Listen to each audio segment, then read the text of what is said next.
Hello everyone. आज हम लोग यहाँ पर सब लोग बात करने आए हैं हमारे प्यारे रूबरू थिएटर के बारे में। Hello everyone. आज हम लोग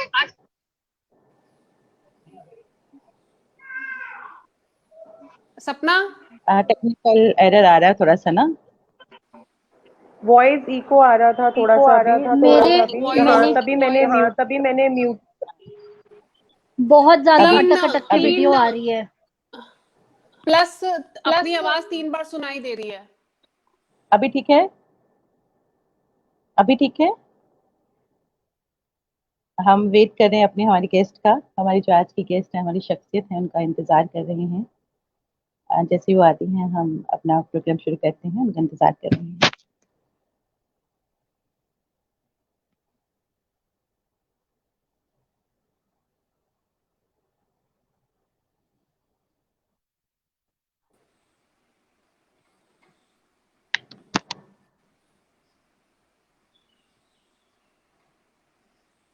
दी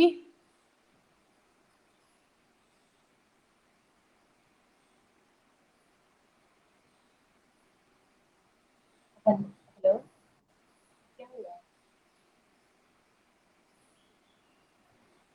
अगर हम अपना फेसबुक देखें ना तो उसमें बहुत ज्यादा लेट आ रहा है सब कुछ। अब मैम की इंट्रोडक्शन आई है। नहीं, आप अच्छा, आपको ना कॉपी करना गूगल पे, वहां से आपको फिर लिंक खुल जाएगा सेम याद का।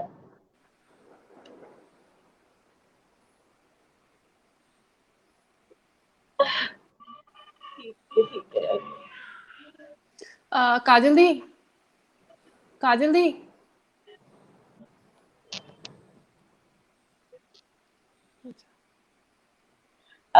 हैप्पी इंडिपेंडेंस डे सभी को। और हमारे साथ हमारे जो दर्शक है वो जुड़ना शुरू हो गए हैं। जब हम डिजिटल प्लेटफॉर्म पे होते हैं तो कोई ना कोई मुश्किल आ जाती है, नेटवर्क की मुश्किल आ जाती है। तो हमारी जो आज की शख्सियत है हिमानी जी हैं, वो भी बस थोड़ी ही देर में हमारे साथ इस मंच पर होंगी।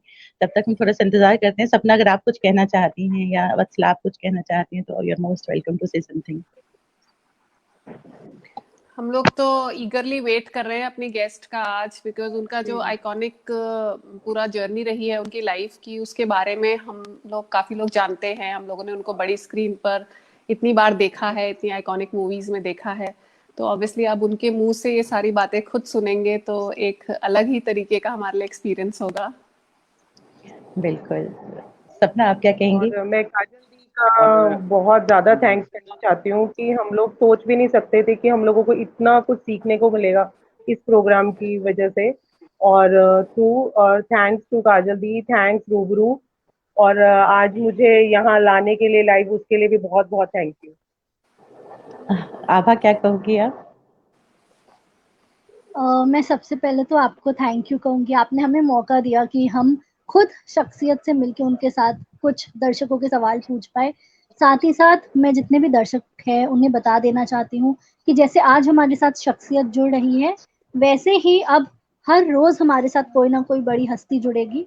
फेसबुक पेज पे आप देख सकते हैं और उसका सब टाइम जो है वो हम अपने पोस्टर में डाल देंगे, जो कि इंस्टाग्राम पे और हमारे फेसबुक पेज पे शो होगा। साथ ही साथ हमारी मंटो की नई शॉर्ट फिल्म ठंडा गोश्त आ चुकी है। आप वो यूट्यूब पे जाके देखिए, कमेंट करिए और हमें बताइए आपको कैसा लगा। बिल्कुल। पंकज, आप क्या कहेंगे? मैं सबसे पहले तो आप सभी को इंडिपेंडेंस डे की बहुत बहुत बधाई देना चाहूँगा, अपने दर्शकों को भी। रूबरू की टीम की तरफ से इंडिपेंडेंस डे की बहुत बहुत बधाई। और ये बात बहुत सही है कि आपने हमें इस चीज़ का मौका दिया, इसके लिए बहुत बहुत धन्यवाद दीदी। और हमें नई नई शख्सियत से जो मिलकर उनसे सीखने का मौका मिल रहा है, शायद अपने घर पे बैठकर या फिर हम ऐसे नहीं सीख सकते थे। तो इसलिए मैं आपका और पूरी टीम का बहुत बहुत धन्यवाद करना चाहता हूँ। ये टीम बस हम वर्क थोड़ा होता सा है। इंतजार कर रहे हैं अभी ये एक टीम वर्क होता है। डूबू इज अपनी लाइक ए शख्सियत फैमिली, का। हम सबकी फैमिली है ये। और ये सबकी सबकी पार्टिसिपेशन तभी जरूरी होती है। वो कहते हैं ना, united we stand and divided we fall. तो दैट इज रियली राइट कि जब हम मिलकर ही कुछ करेंगे तभी कुछ होगा। अकेला आदमी कुछ भी नहीं कर सकता। It's all team work. तो शख्सियत शुरू करने का जो मकसद था वो ये था कि जो हमारी शख्सियत है जो कला के क्षेत्र में या किसी भी फील्ड में जो अपना काम कर रही है, अचीवमेंट्स ले रही है, किसी कला की बुलंदियों को छू रही है, एक चमकता हुआ सितारा जो कह सकते हैं वो है, तो उनकी जो इंस्पिरेशनल जर्नी है उसको जो हमारे देखने वाले दर्शक हैं उनसे इंस्पायर हो जाएं, स्पेशली जो वक्त है जब सब लोग एक तरह से सब बंद है, बहुत खुले तौर पे हम लोग बाहर नहीं जा सकते, लाइव परफॉर्मेंसेज नहीं हो रही, तो ऐसे में कहीं ना कहीं थोड़ा सा फील होता है, नेगेटिव सी फीलिंग आना शुरू हो जाती है। तो एक जो इंस्पिरेशनल जर्नी रही है, जो शख्सियत जो हमारे साथ हमारे रूबरू थिएटर ग्रुप के जो पेज पे आ रही हैं, उनकी जो इंस्पिरेशनल स्टोरीज हैं उससे आई एम श्योर हम सभी इंस्पायर होते हैं। जैसे कल हमारे साथ सुचित्रा जी थी, उनकी इंस्पिरेशनल स्टोरी बहुत उन्होंने हमसे बांटी, उससे पहले हमारे साथ त्रिखा जी थे, विश्व दीपक त्रिखा पे, या फिर नलिनी कमलनी जी थी जिन्होंने जो एक कथक एक्सपोनेंट है, पद्मश्री है वो, और बलवंत ठाकुर जो पद्मश्री है और इंडिया के कल्चरल डिप्लोमेट हैं जोहान्सबर्ग में, उनकी थिएट्रिकल जो जर्नी थी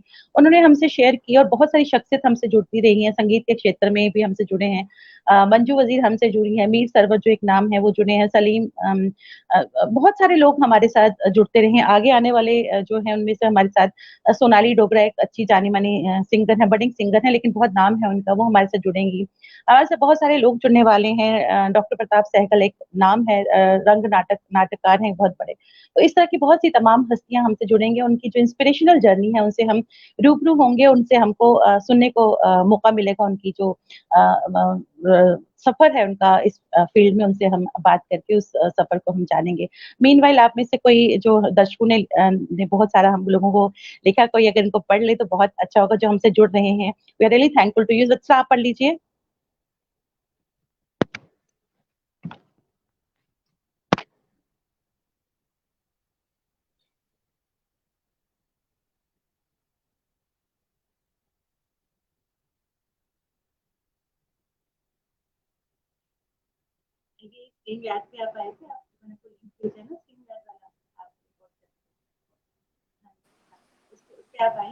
एंटर किया तो हमारे साथ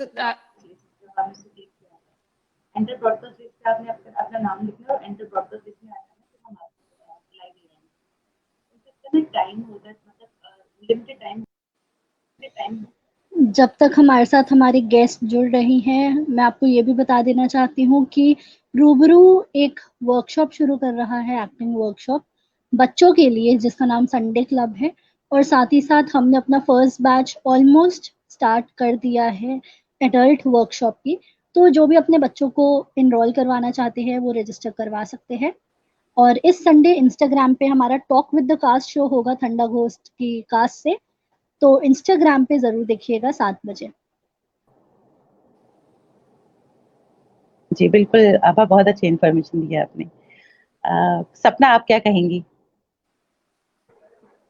मैं तो ये कह रही हूँ कि जो हमारी वर्कशॉप है एडल्ट्स वाली, जो अभी हमारी मंडे से स्टार्ट होने वाली है, जिन्होंने अभी तक एनरोल नहीं कराया है प्लीज़ एनरोल करा लीजिए, क्योंकि शायद वो वर्कशॉप बहुत कम मिनिमम फीस के साथ स्टार्ट की जा रही है। शायद आप किसी को वो फी देंगे और मतलब आपका कहते हैं ना हम फिल्मी दुनिया में पैसा वसूल टाइप, ये वो वर्कशॉप है। क्योंकि और काजल मैम खुद वो वर्कशॉप लेने जा रही है, तो उससे बड़ी बात क्या हो सकती है। और वो भी 10 डेज आपको सिखाएंगी कैसे बोलना है, कैसे खड़ा होना है, कैसे चलना है, डिक्शन आपकी क्लियर करेंगी। आपके जो मतलब कहते हैं ना एक आप बिगनर हैं तो आपके लिए बहुत ही अच्छा स्टेप है ये। तो मुझे तो लगता है सबको ही एनरोल कराना चाहिए इसके लिए। बहुत सारे हमारे साथ दर्शक जुड़ चुके हैं, बहुत सारे हमारे साथ एकता है, संजीव गिरधर है, कामना श्रोता है हमारी,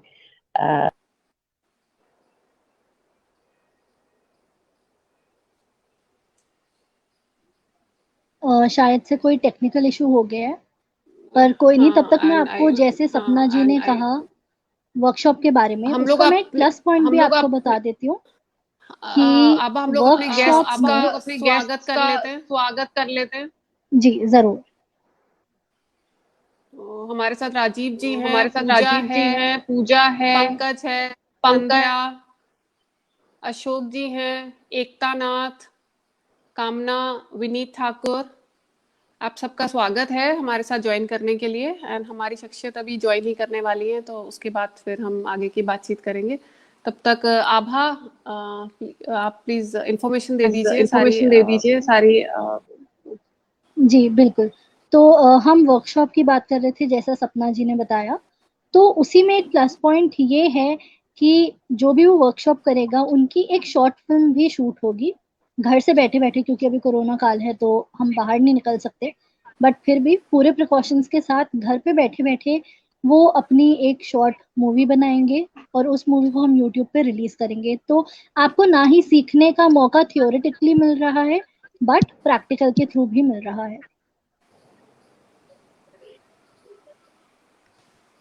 और मैं एक चीज़ और बताना चाहता हूँ कि हर बृहस्पतिवार को हम मंटो नामा के ऊपर बात करते हैं, मंटो के बारे में, उनकी हिस्ट्री के बारे में, उनकी जो अफसाने हैं जो उन्होंने बड़े दिल से लिखे हैं, हर तरह के अफसाने हम उनके ऊपर बात करते हैं, क्योंकि मंटो एक ऐसी शख्सियत है जिनके बारे में चाहे आज हो चाहे कभी भी हो, वो हमेशा लागू होता है। उनके जो भी अफसाने हैं वो हमेशा सच साबित होते हैं। उन्होंने समाज के ऐसे ऐसे कुरीतियों को उन्होंने उजागर किया है, ऐसे जो कड़वा सच है जो समाज एक्सेप्ट नहीं करता, लेकिन वो काम जरूर करता है। तो हम उनके ऊपर बात करते हैं हर बृहस्पतिवार को, और मंटो नामा की हर शॉर्ट फिल्म हम फ्राइडे को रिलीज करते हैं।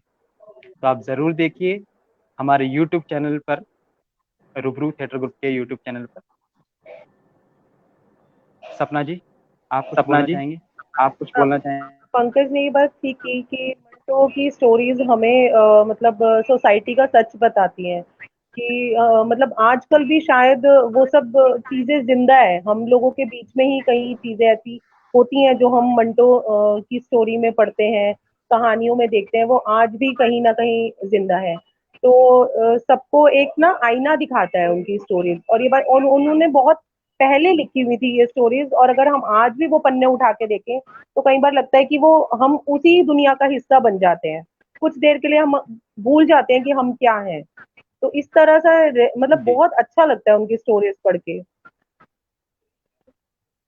जी, ये मंटो की स्टोरियों में लिखा ही कुछ इस तरीके से है कि चाहे वो किसी भी टाइम में हम उसे प्ले करें, वो लगता है भी आज के ज़माने की ही स्टोरी है, क्योंकि काफ़ी चीज़ें हैं जो उस ज़माने में होती थी और आज भी नहीं बदली। आज भी समाज की सोच जो है अभी भी उसी तरीके की है, जो शायद शायद ही कभी बदले।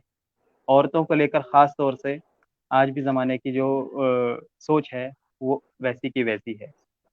तो शायद इसी वजह से मंटो साहब की ये अफ़साने जो हैं इतने मकबूल हैं और हमारे दिल की गहराइयों तक असर करते हैं ये चीज़। ये बिल्कुल सच्ची बात है जो मुझे लगता है। इसलिए हम मंटो जी के बारे में, उनके लाइफ़ के बारे में हम हर बृहस्पतिवार को डिस्कस करते हैं। उनके जितना हम पढ़ रहे हैं, जितना हम देख रहे हैं, सुन रहे हैं, हमें सिखाइए अपने अफ़सानों के ज़रिए हम वो चीज़ थर्सडे को हम अपने शो के दौरान ज़ाहिर करते हैं। आभा? पंकज, हमें कुछ मैसेज आ रहा है जिसमें म्यूजिक ओवरलैपिंग और आवाज डबल आने के लिए आ रहा है टेलीकास्ट में।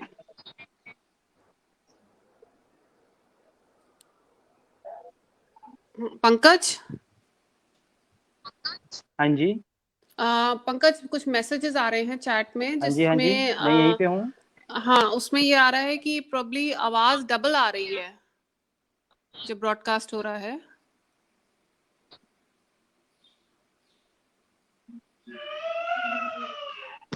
वत्सला जी, आप?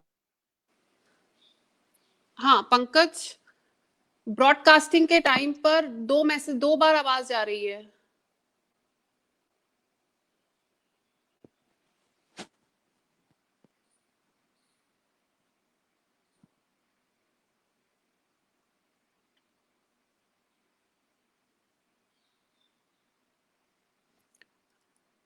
पंकज, आप अपने आप को अनम्यूट करें।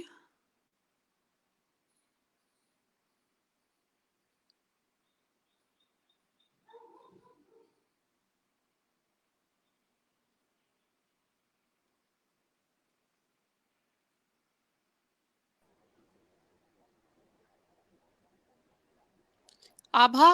हम इस छोटी सी टेक्निकल प्रॉब्लम को अभी सही करते हैं जब तक पंकज भाई फिगर आउट कर रहे हैं कि क्या प्रॉब्लम है। और तब तक के लिए मैं आपको ये भी बता दूं कि जैसे पंकज भाई और सपना दी ने अभी बोला कि हम मंटो नामा पे भी बात करते हैं, मंटो की कहानियों पे, उनके जीवन के बारे में बात करते हैं।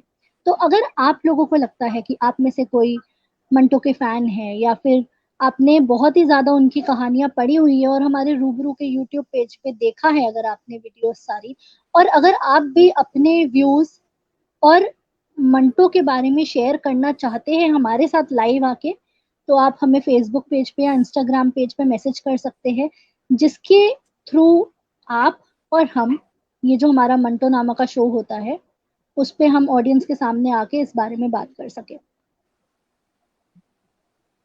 जी। यहाँ अशोक जी लिखते हैं, मंटो कल की कहानी जो आज सटीक है। जी हाँ, बिल्कुल सही बोला आपने अशोक जी।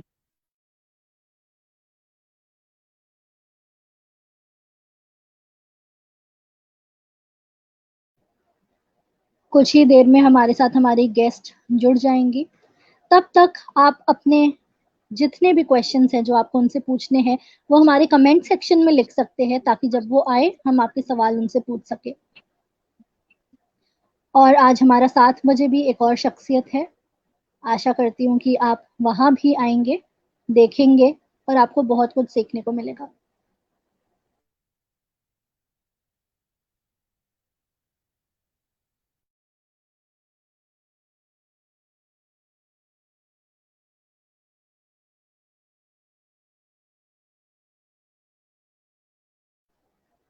जो लोग अभी अभी हमारे साथ जुड़े हैं रिसेंटली, उन्हें मैं एक बार फिर से बता देना चाहती हूँ कि हम अब हर रोज शख्सियत करते हैं, कोई ना कोई शख्सियत हमसे हर रोज जुड़ती है। पहले हम सिर्फ और सिर्फ संडे को करा करते थे, बट क्योंकि अब ये चीज इतनी पॉपुलर हो रही है और हमारे रूबरू के शख्सियत के बारे में न्यूज़पेपर में भी छपा है, और हमारे पास इतनी सेलिब्रिटीज हैं अब जो कि इसमें इंटरेस्टेड है, और जो कि आप दर्शकों से भी जुड़ना चाहती हैं कि अब हम ये हर रोज कर रहे हैं।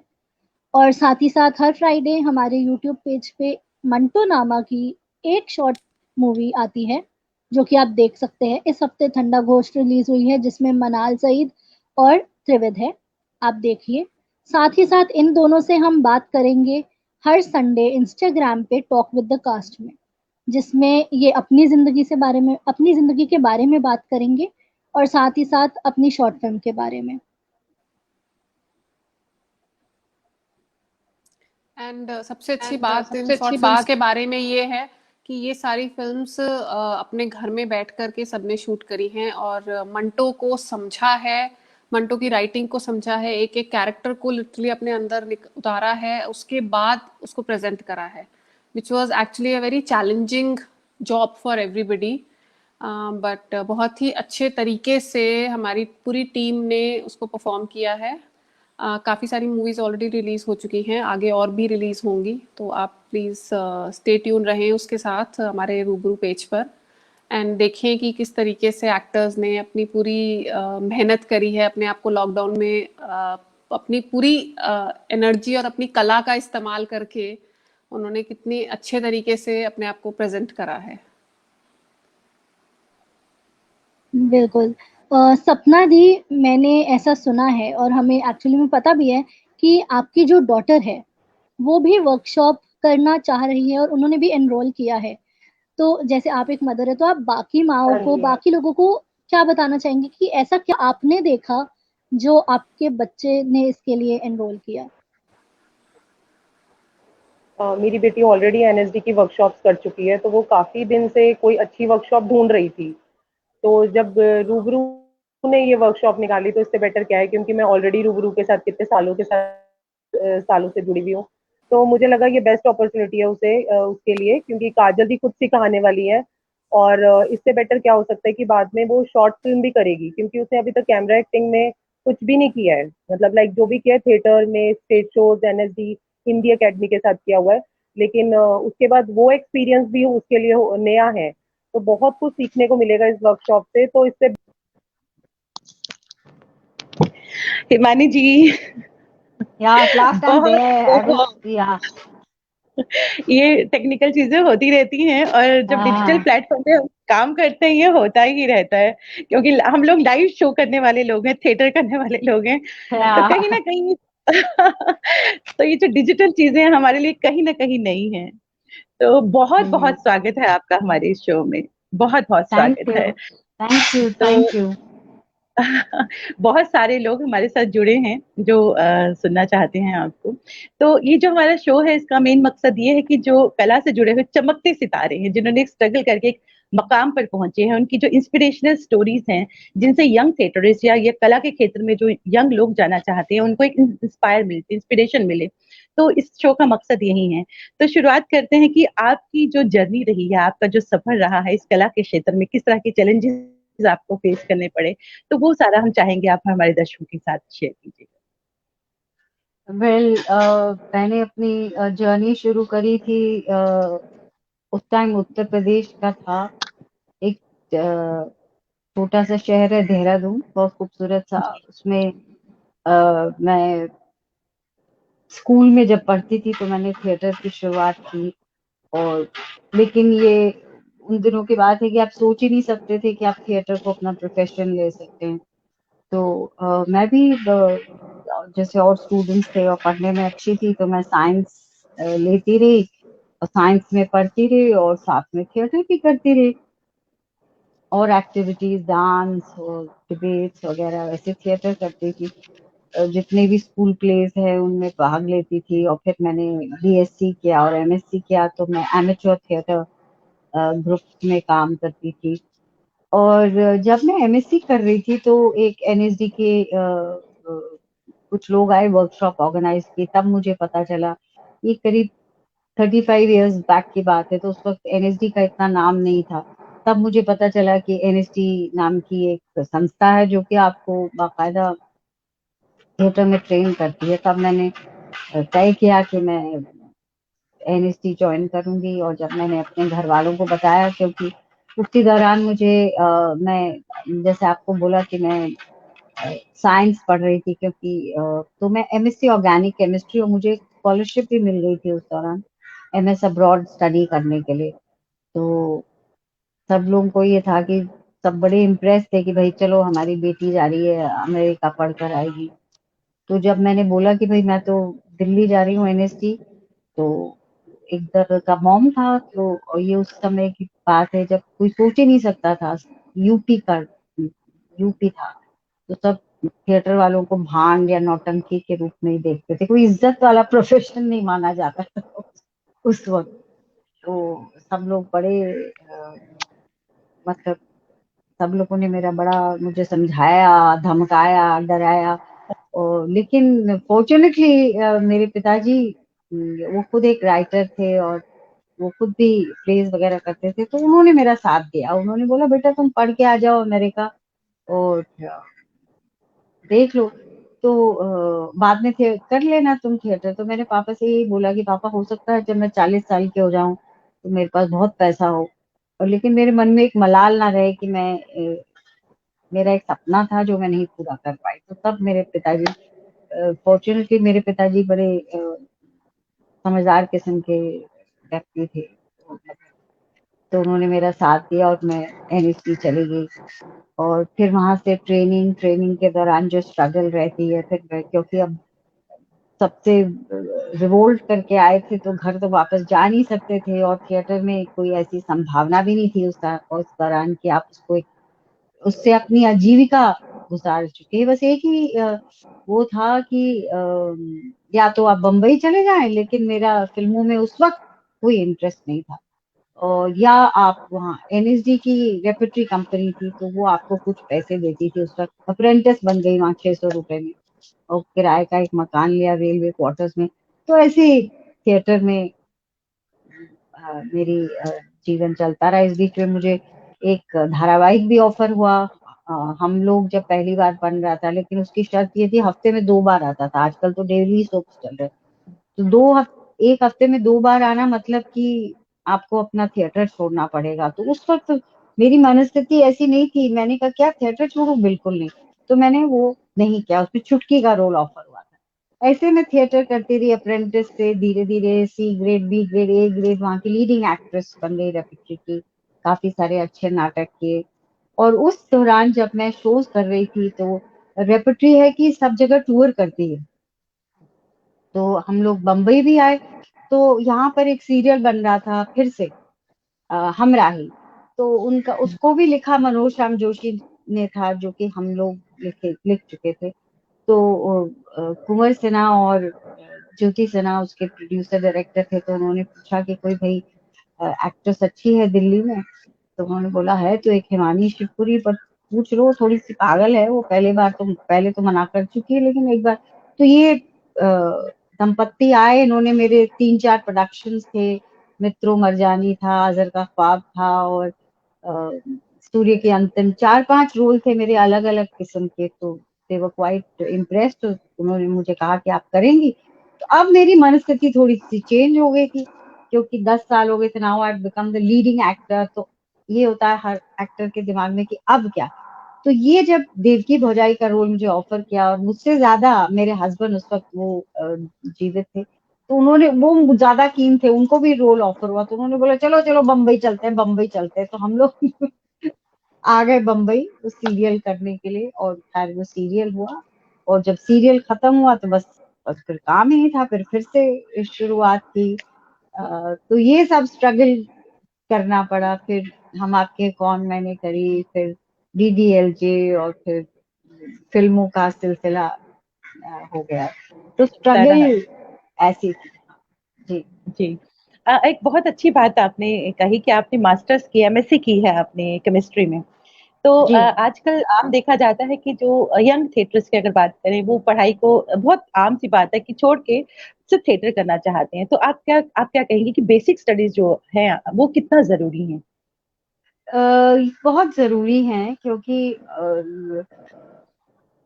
मुझे ये लगता है कि आपको अपनी बेसिक एजुकेशन तो पूरी करनी चाहिए, ताकि आपके पास कुछ फॉल बैक करने को हो कि अगर मान लो, क्योंकि थिएटर जरूरी नहीं कि हर कोई सक्सेसफुल हो। मतलब सक्सेस का भी तो मापदंड होता है कि किसको आप कितना सक्सेसफुल मानेंगे। क्योंकि आपके पास एक बेसिक जो बैकग्राउंड है वो तो स्ट्रांग होना चाहिए, चाहे आप थिएटर करें, चाहे टीवी करें, चाहे फिल्म करें, क्योंकि वो बड़ा मायने रखता है। तो उसका आपका बेस स्ट्रांग होता है, तो उससे आपको स्ट्रेंथ भी मिलती है खुद की। आपको मतलब you have something to fall back on. मुझे लगता है बेसिक एजुकेशन तो मस्ट। बहुत जरूरी है।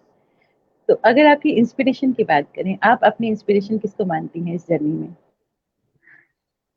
जिनने आपको बहुत इंस्पायर किया हो?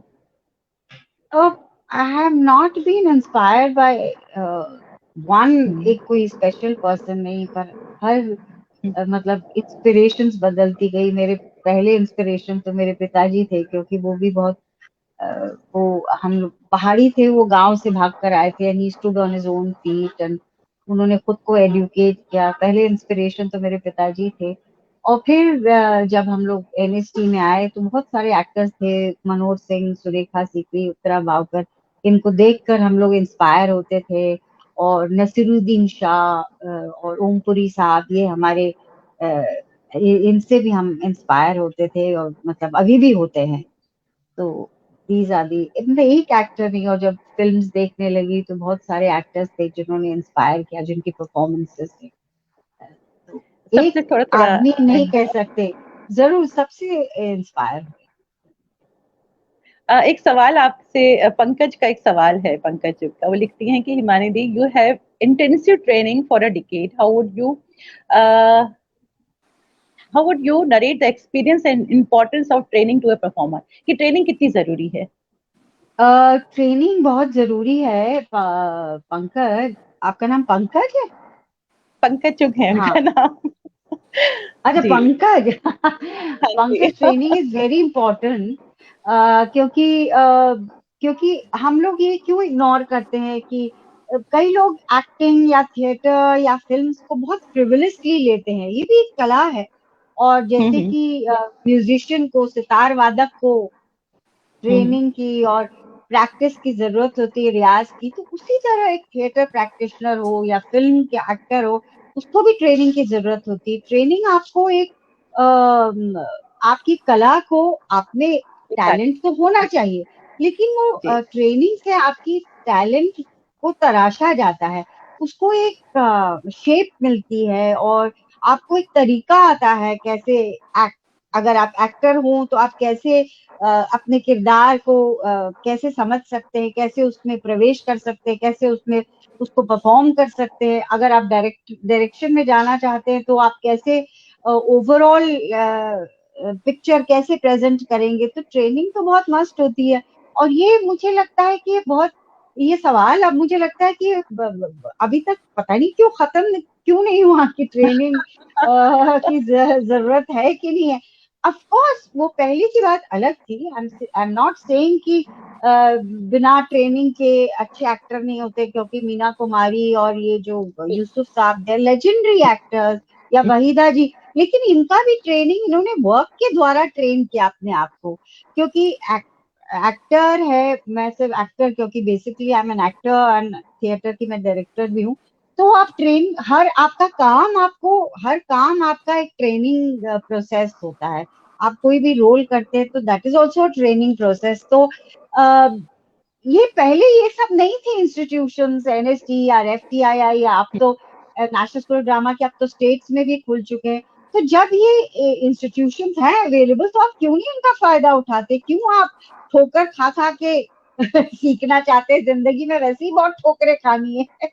तो ट्रेनिंग तो आप अपनी अपनी कला पे तो आप मास्टरी करिए जब आपको मौका मिल रहा है। तो आप में वो चाहत है कि आप वो बनना चाहते हैं, जो भी एक्टर, डायरेक्टर या सीनिक डिजाइनर या व्हाटएवर, कॉस्ट्यूम डिजाइनर, तो मुझे लगता है जी कि ट्रेनिंग जरूरी होती है। जी हमारे रूबरू थिएटर ग्रुप के कुछ कलाकार अभी स्क्रीन पे हैं जो आपसे कुछ सवाल पूछना चाहते हैं। वत्सला, आप पूछिए जरूर सबसे जरूर। पहले, आप क्या पूछना चाहती हैं? वत्सला हमारे साथ हाँ हैं। वत्सला, नमस्कार हाँ मैम। रचना, नमस्कार बेटा, बोलो। मैम, इट्स अ प्रिविलेज आज आपसे बात करने का रूबरू मौका मिला है। एंड थैंक मैम, यू मैं यार, आपसे थैंक यू। ये पूछना चाहूंगी कि जैसे आप एट वन टाइम आप सीरियल भी कर रही होती हैं, आप मूवीज भी कर रही होती हैं, आप थिएटर भी कर रही होती हैं, तो आप हर कैरेक्टर के अंदर अपने आप को ढालना होता है एंड देन स्विच ओवर करना होता है दूसरे कैरेक्टर में अपने आप को। तो उसके एक्सपीरियंस और उस वो किस तरीके से, उसके लिए क्या आप मतलब करती हैं, मेडिटेट करती हैं, क्या करती हैं, मतलब वो सब प्लीज थोड़ा सा उसके बारे में बताइए। आ, देखिए, आप कोई कैरेक्टर कर रहे होते तो आप नेचुरली उसमें प्रेपरेशन होती है हम्म। और आप उसमें घुस जाते हैं, आप उसको करने लगते हैं।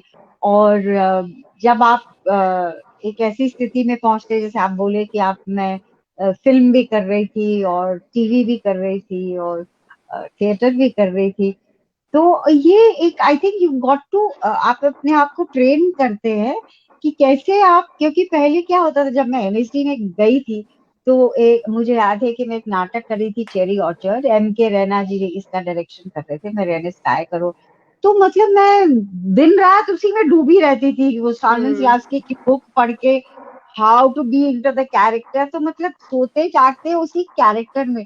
लेकिन धीरे धीरे आप इवॉल्व करने लगते हैं कि भाई जब आप वो उस जगह है, मान लो आप टीवी स्टूडियो में है तो आप उस किरदार में हैं।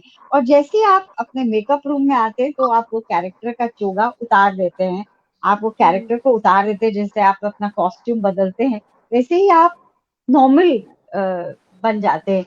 और ये मेरी हमेशा से प्रैक्टिस रही। इवन और मैं और मेरे हस्बैंड वो भी इसी प्रोफेशन में मेरे साथ थे, तो हम लोग ये होते थे कि घर काम को घर में मत लाइए। हाँ, थोड़ा बहुत डिस्कशन तो कर सकते हैं, लेकिन ऐसा नहीं कि आप वो कैरेक्टर बन जाइए जो आप कर रहे हैं।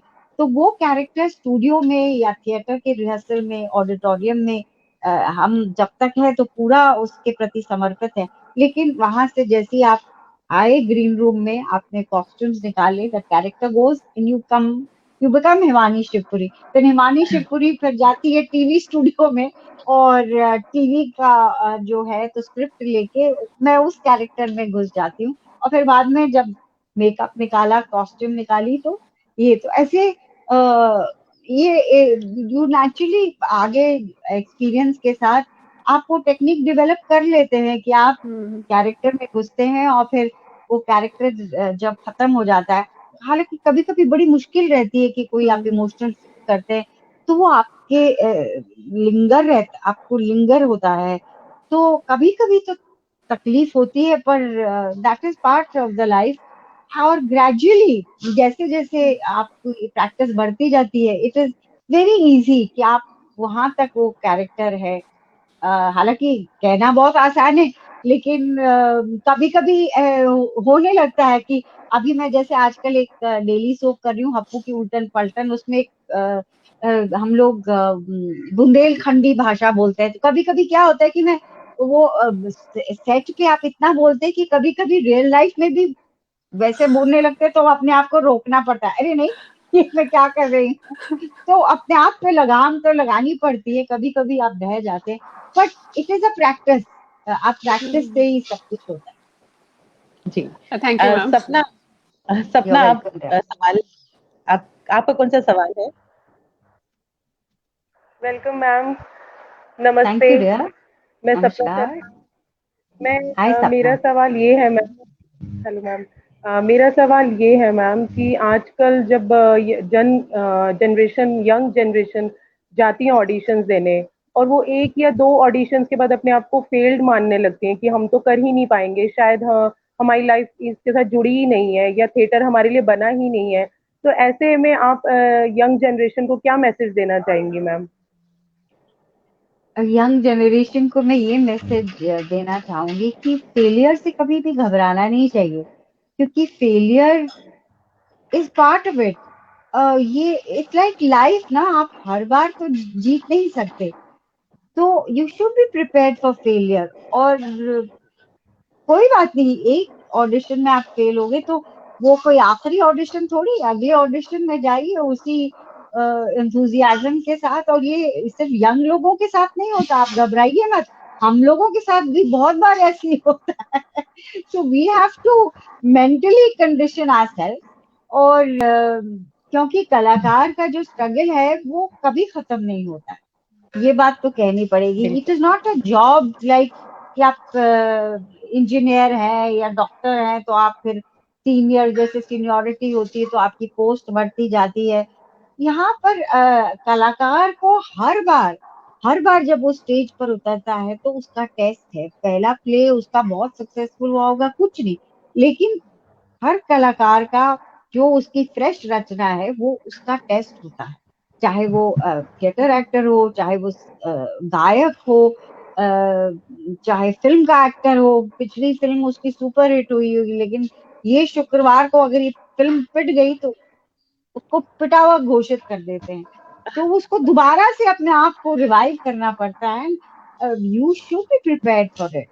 और ये लाइफ का नियम है कि यू हैव टू स्ट्रगल। और खासकर ये लाइन में तो स्ट्रगल मशहूर है, और स्ट्रगल कभी खत्म नहीं होता है। लेट मी अश्योर यू कि आपको लगेगा कि अच्छा आपको एक फिल्म मिल जाएगी या आपको एक सीरियल मिल जाए या आप एक प्ले में मेन रोल कर ले, लेकिन प्ले वो जब खत्म हो जाता है उसके बाद क्या, you have to start from the scratch. So you should be prepared for that and never give up hope। क्योंकि अगर आप में, और ये तभी हो सकता है बेटा कि आप में वो जोश हो, वो जज्बा हो कि this is what I want, ये मैं इसके बिना जी नहीं सकती या इसके बिना जी नहीं सकता। तो ठीक है, फेलियर होता है नेचुरली, ह्यूमन बीइंग है, डिसअपॉइंटमेंट तो होगा, but then every day is a new day, you start again. Thank you ma'am. You welcome. Abha, आपका सवाल, आप भी कुछ पूछ, आप भी कुछ पूछ। Welcome ma'am, I am so happy to see you. Thank you dear. Ma'am, thank हमने यू डियर। देखा है कि आपकी कोई भी फिल्म हो, आप कुछ भी करें, आप इतना फ्लॉलेसली करती हैं और आप इतनी वर्सेटाइल एक्टर है। तो बस हम वो जानना चाहते हैं कि हमें स्क्रीन पे आप इतने अच्छे से दिखते हो, बट एक्चुअल में उसके पीछे क्या क्या चीजें करनी पड़ती है, क्या क्या मेहनत करनी पड़ती है उस रोल को इतने अच्छे से दिखाने के लिए? Beta, thank you very much for your compliment. I'm very touched. और बेटा कोई भी चीज, क्योंकि आप सिंस इसी प्रोफेशन में है, कि एक्टिंग एफर्टलेस लगे उसके पीछे कितनी मेहनत है वो आप सब लोग जानते होंगे।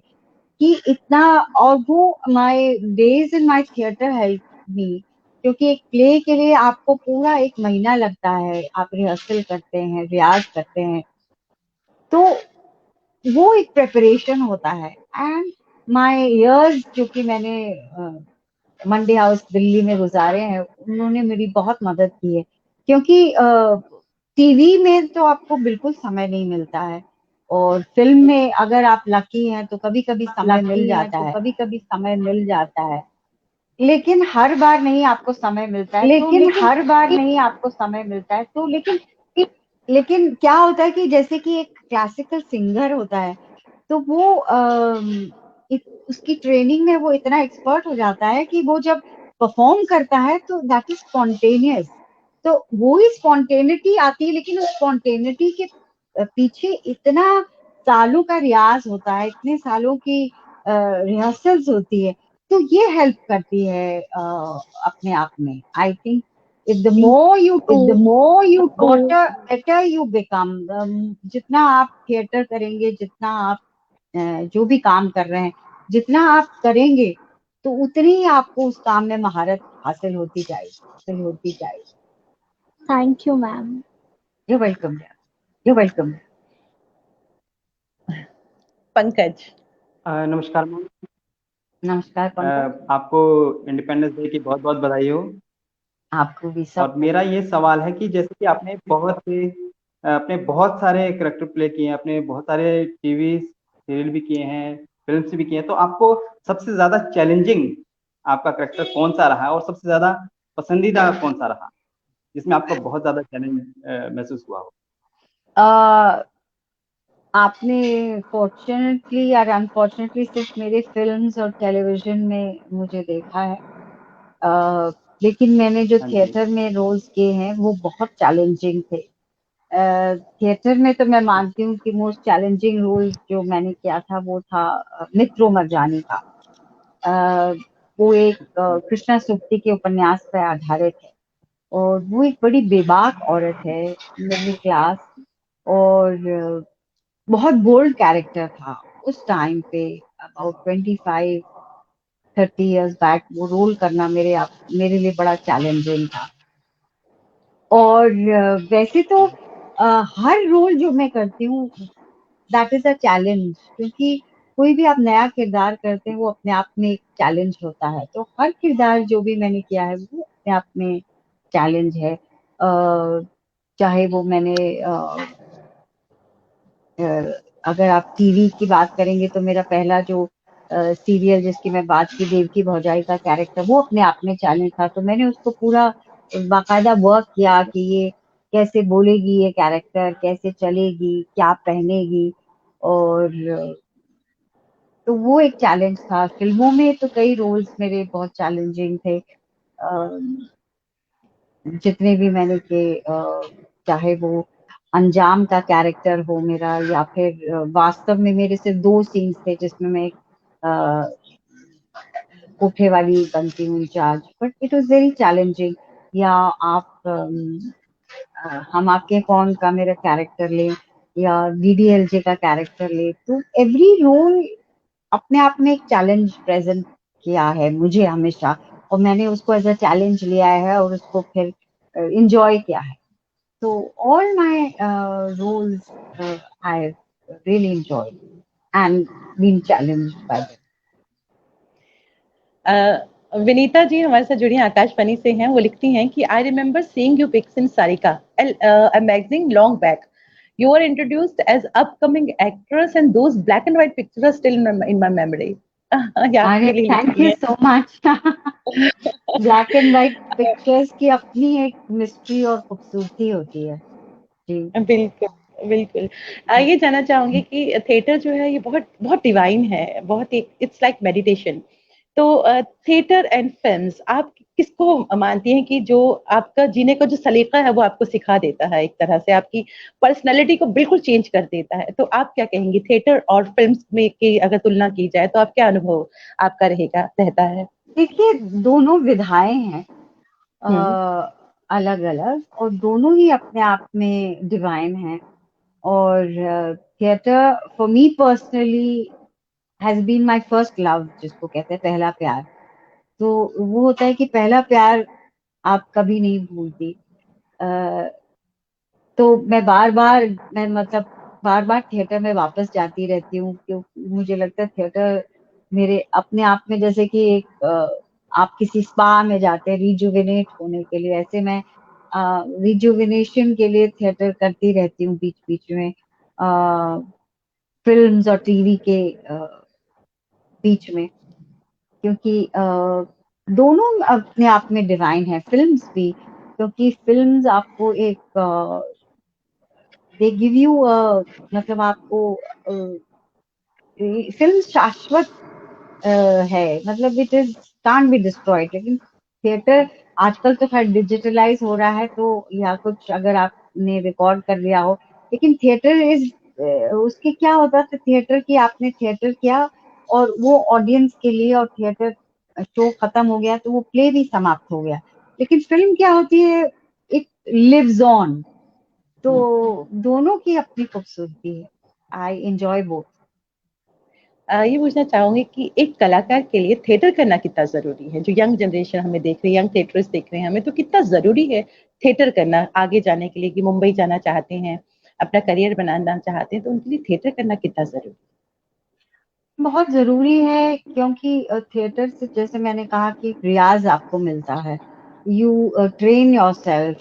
और है? एक जमाना था कि जब लोग फिल्मों में तो एनएसडी और उसको बड़ी हिकारत से देखते थे, लेकिन आजकल तो ये जितने भी डायरेक्टर्स प्रोड्यूसर्स हैं, दे लुक फॉरवर्ड कि आप का कुछ स्टेज का एक्सपीरियंस है, क्योंकि ये आजकल के डायरेक्टर्स और ये लोग भी समझ गए हैं कि कोई थिएटर से आ रहा होगा तो वो कुछ ही विल बी कॉम्पिटेंट। क्योंकि आजकल क्या होता है कि बिकॉज फिल्म और इसमें ना people don't have the patience and it takes, क्योंकि टाइम इज मनी, तो you know they can't afford yes, to waste so much time. क्योंकि पहले तो आराम से चीजें बनती थी, जैसे कि मुगले आजम 10-12 साल में बनी है, लेकिन आजकल तो फिल्में भी जो कम बजट की होगी वो 3 महीने में बना देते हैं। और हमने जब 90s में थे तो 1-2 साल लगता था, लेकिन आजकल सब कुछ एकदम फास्ट हो गया है, क्विक, क्योंकि इकोनॉमी इज इन्वॉल्व, क्योंकि मनी इज बोरोड, तो that money is on interest, तो आप जितना उसको प्रोलॉन्ग करेंगे इंटरेस्ट बढ़ता रहेगा। तो एवरीबडी इज फॉर कि जितनी जल्दी अच्छा काम हो सके। तो they have also started respecting people who come from stage. और अगर आप रॉ होते हैं तो naturally you have to be given a lot of time, आपकी गलती नहीं है, तो दे प्रेफर पीपल जिनका कुछ एक्सपीरियंस हो, तो दैट वे इट हेल्प्स। और आपको भी कोई भी रोल टैकल करने में, अगर आपका बैकग्राउंड आपने थिएटर में काम किया है, तो that is been a training for you, तो that helps you, it gives you a confidence. आप क्योंकि बिल्कुल यहाँ पर तो आपको ऑडिशंस में जाना पड़ता है, तो ये आपको एक पर्चा मिलता है, तो आपको कैसे उसको परफॉर्म करेंगे, तो that all it always helps बिल्कुल। यू।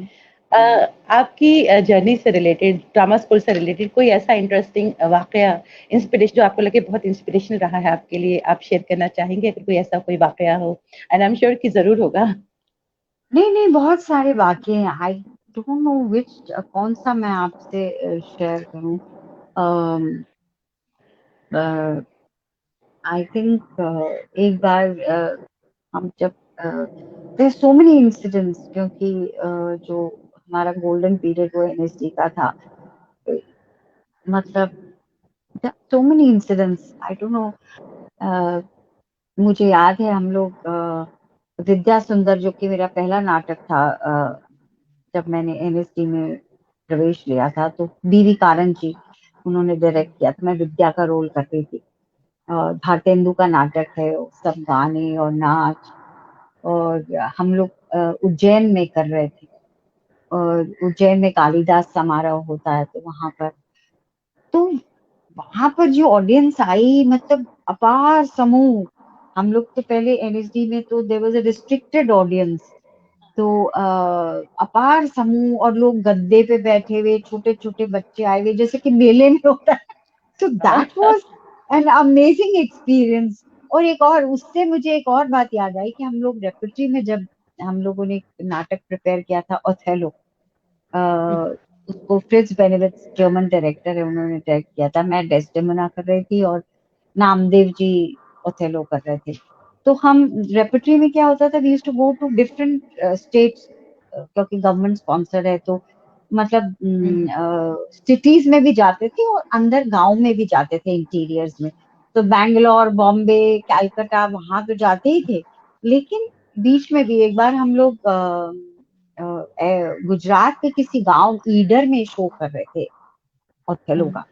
और हमारी तो हालत खराब, क्योंकि हम लोग ग्रीन रूम में जब तैयार हो रहे थे तो हमको इतना शोर सुनाई दे रहा था, क्योंकि it was a make shift auditorium, और खूब शोर और पी पी पू पू, जैसे बच्चे होते हैं ना, तो हम तो डर रहे कि गांव के लोग आए हुए, और मतलब 2-3 हजार की ऑडियंस होगी, मतलब हम तो ऐसा अनुमान लगा रहे थे। हम चुप चुप के देख रहे थे, अरे बाप रे, हमने कहा क्या होगा आज तो मर ही जाएंगे, मतलब अंडे टमाटर सब कुछ पड़ेंगे हमारे पर। और क्योंकि ये कहाँ समझने वाले ओथेलो शेक्सपियर का, और हमारी कॉस्ट्यूम्स भी जो कि डॉली आलूवालिया ने डिजाइन करी थी, वो वेस्टर्न थी बिल्कुल। मैं एक मस्टर्ड सा लॉन्ग गाउन का पहनती थी, और नामदेव जी वो वाइट सा एक मूर बने थे, तो बड़ा सा झबाला पहने हुए थे। तो हम लोग मतलब ऐसे थर थर कांप रहे थे।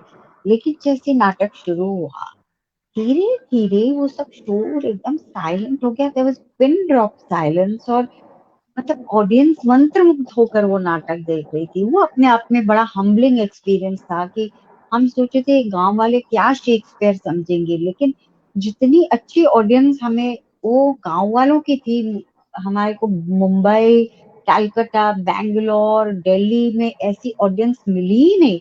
और उसके बाद में अगले दिन हम परंपरा होती थी कि डिस्कशन होगा नाटक का। तो सारे लोग आए, they were discussing Othello, Iago, Desdemona. तो हम लोग एकदम मतलब it was a very humbling experience कि हम किसी को ये सोच रहे थे कि ये समझ नहीं पाएंगे, दरअसल हमारी समझ में कमी थी। दिस इज द इतनी पावर अच्छी ऑफ थिएटर, ऑडियंस मिली। हाँ, this is the power of theatre. या ये एक सवाल मेरे से जहन में आता है, और मैं बहुत कोशिश करती हूँ कि इसके बारे में पूछूं, क्योंकि मुझे भी बहुत बुलबुलाता है कि आजकल मुझे लगता है कि टेक्निक्स बहुत ज्यादा हावी हो गई है, एक्टर कहीं छुप गया है। आप तो इतनी सीजन्ड हैं थिएटर से, तो मैं आपसे जानना चाहूंगी आप क्या कहेंगी इस बारे में।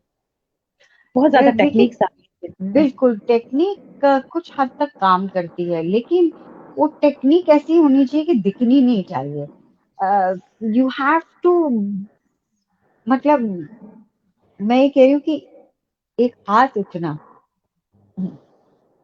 ये हाथ मतलब उसके पीछे इतने मसल्स हैं, इतना नर्व्स हैं जो कि जिसकी वजह से हाथ उठा, the brain has given that.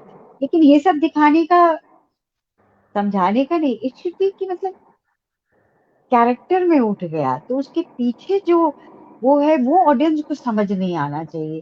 तो technique is good only till the rehearsal stage, but performance पे टेक्निक, अगर सिर्फ टेक्निक दिखे तो the soul of the character, the soul of the character should be scene.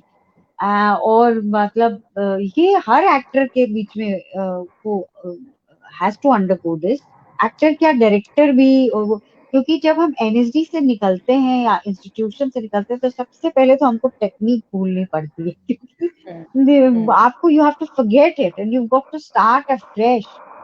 क्योंकि आप जब ट्रेनिंग कर रहे होते हैं तो आपको वो सुविधाएं मिलती हैं, आपको समय मिलता है, लेकिन बाहर आकर वो सब आपको सुविधाएं नहीं मिलती है। तो that technique you should shred all that technique and go to the core. Technique बिल्कुल। is important only as a learning process, but it's not be the be all and the end all. Yes, एक सवाल आपसे जानना चाहूंगी कि जब आप stage पे जाती है, कर्टन उठ गया, तो सबसे पहले आप क्या काम करती है स्टेज पे जाने से पहले? क्या कहीं Stage, कितने भी शोज में कहीं डर लगता है, कहीं जो धुक धुक अरे सी होती है, बहुत, मैं तो बटरफ्लाई? बटरफ्लाईज होते हैं।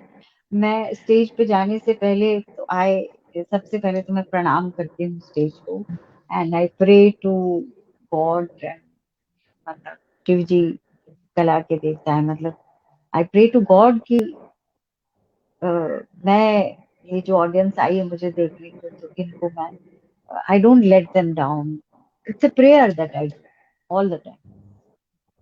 तो थोड़ा सा वो डर कहीं रहता है कि जो थोड़ा सा रहता है, चाहे हम जितने भी शोज करें तो कहीं कहीं दुख होती है, वो ऐसा फील होता है एवरी आपको? शो, बिल्कुल एवरी